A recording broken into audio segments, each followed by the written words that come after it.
oboleli od manije nasumičnog rešavanja. Komšinica je krenula na jogu.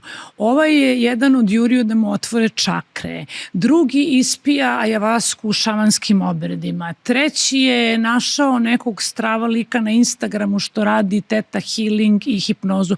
Dakle, malo smo se izgubili u toj maniji nasumičnog rešavanja. I velika je ponuda. Pa onda. I velika je ponuda.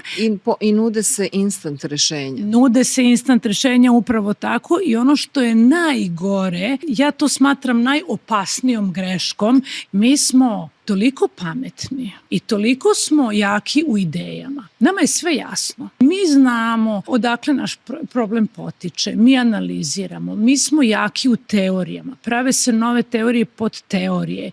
Znači, sve je to nama jasno, a kad treba praktično da nešto uradimo, padamo na svakodnevnici kao da nikad nismo hodali, padamo kao na poledici.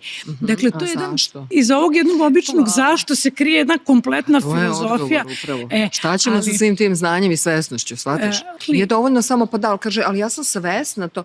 Pa to što si svesna, ali da vidimo kako da iskoračimo još jedan korak u delo. Evo sad ću objasniti